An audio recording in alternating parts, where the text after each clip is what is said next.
Assalamualaikum warahmatullahi wabarakatuh. Alhamdulillah rabbil alamin wassalatu wassalamu ala asyrafil anbiya'i wal mursalin sayyidina wa maulana Muhammadin wa ala alihi wa ashabihi ajma'in amma ba'du. Alhamdulillah pada kesempatan hari ini kita masih dipergunakan untuk melanjutkan pelajaran kita, yaitu belajar bersama tentang lughah atau bahasa Arab dengan metode penyampaian bahasa Arab yang mu'asyirah.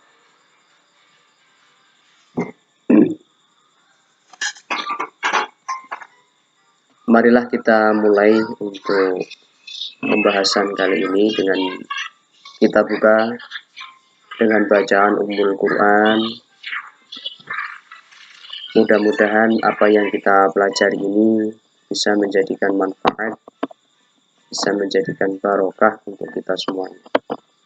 Ila hadratina bil Mustafa Sayyidina Rasulullah Sayyidina Muhammadin sallallahu alaihi wasallam wa ala alihi wa azwajihi wa dzurriyyatihi wa ashabil kiram wa ila hadrati jami'i malaikatillahi ta'ala wa ila hadrati Syekh Abdul Qadir Al-Jilani wa ila hadrati jami'i masyayikhina ma'hadithul musi kullihim ajma'in. Al-Fatihah. A'udzu billahi minasyaitonir rajim. Bismillahirrahmanirrahim. Alhamdulillahirabbil alamin arrahmanir rahim maliki yaumiddin.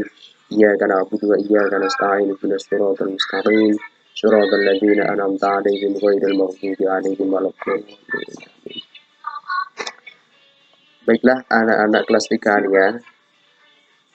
Putri, kita melanjutkan pelajaran kita Darsul Al-Arabiyah.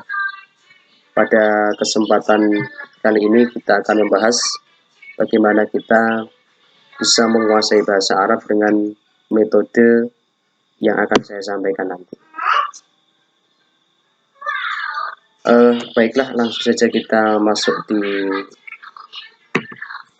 manhaj al-lughah al-arabiyah al-mu'asyirah.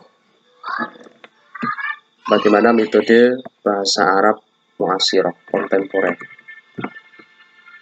Metode belajar bahasa Arab kontemporer.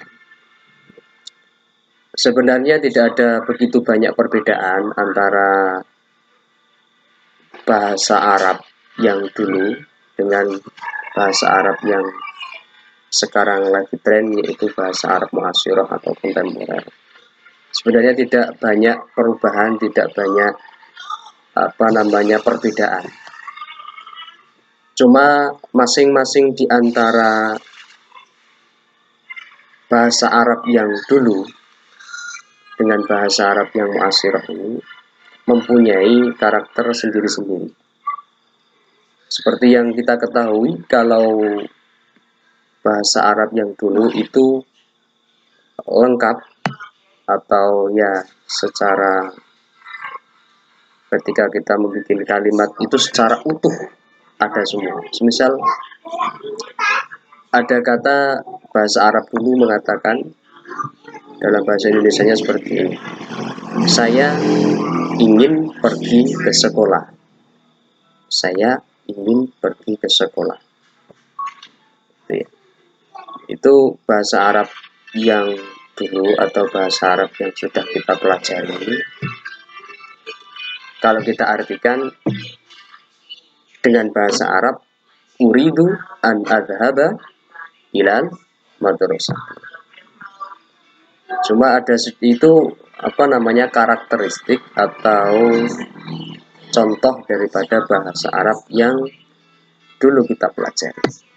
Tapi untuk pelajaran bahasa Arab yang mu'asyirah itu lebih mengutamakan fungsi yang dari masing-masing huruf, kalimat huruf itu mempunyai fungsi sendiri-sendiri dari alif sampai ya. Contohnya begini, karena kita ingin lebih fokus, satu-satu dulu biar tidak terlalu melebar. Uridu an adhaba ilal madrasati, dalam bahasa yang dulu, bahasa Arab yang dulu. Dalam bahasa mu'asyirahnya cukup mengucapkan dengan sa'adhabu ilal madrasati. Sa'adhabu ilal madrasati. Nah, itu artinya sama, cuma perbedaannya kalau bahasa Arab mu'asyirah ini sebenarnya lebih simpel dengan memfungsikan huruf yang memang sebenarnya sudah mempunyai arti. Dan nanti kita akan bahas huruf-huruf di antara huruf-huruf dari alif sampai ya itu mempunyai fungsi sendiri-sendiri. Dan satu huruf itu terkadang mempunyai banyak fungsi untuk membuat suatu kalimat. Nah, pentingnya di situ. Perbedaannya bahasa Arab yang dulu dengan bahasa Arab kontemporer. Langsung masuk langkah dasar. Yang saya maksud dengan langkah dasar ini adalah awal kita belajar. Langkah awal kita belajar. Yang pertama adalah mengetahui karakter bahasa Arab dan bahasa Indonesia. Kenapa saya sebut sebagai karakter? Karena bahasa, antara bahasa apapun, Indonesia, bahasa Arab, itu mempunyai karakter yang berbeda, mempunyai ciri yang berbeda. Karena kenapa bisa begitu? Karena terkadang, ya tidak terkadang, karena memang terjadi bahwa bahasa itu dipengaruhi oleh budaya.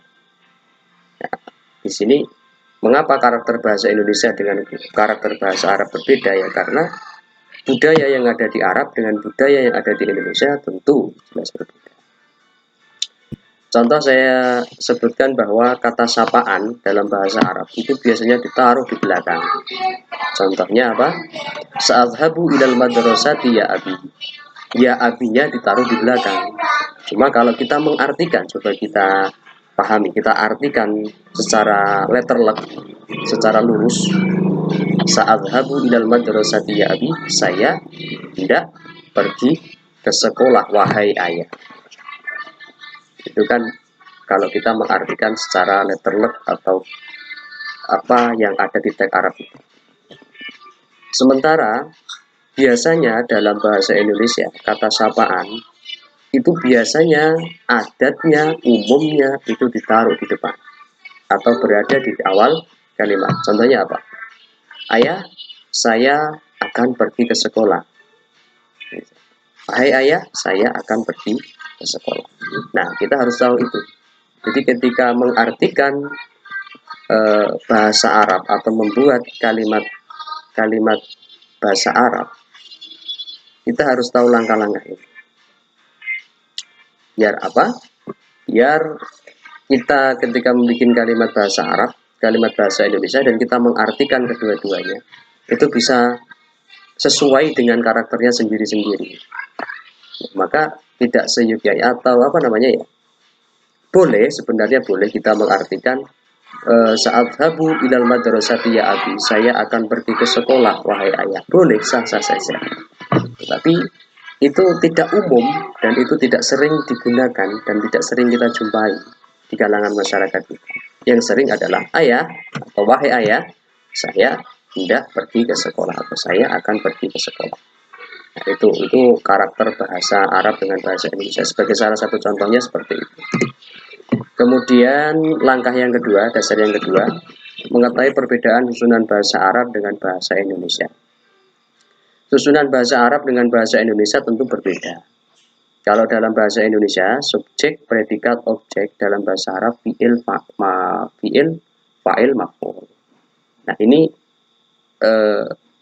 kita harus tahu juga. Artinya ketika kita bikin kalimat, saya ingin semisal membuat kalimat dari bahasa Indonesia ke dalam bahasa Arab. Maka yang harus kita perhatikan adalah menyesuaikan. Kalau kita mentranslate atau menerjemahkan Indonesia ke Arab, maka yang kita gunakan adalah metode susunan atau tarkib bahasa Arab. Tapi ketika kita menerjemahkan dari bahasa Arab, ke bahasa Indonesia, maka yang harus kita sesuaikan, yang harus kita lakukan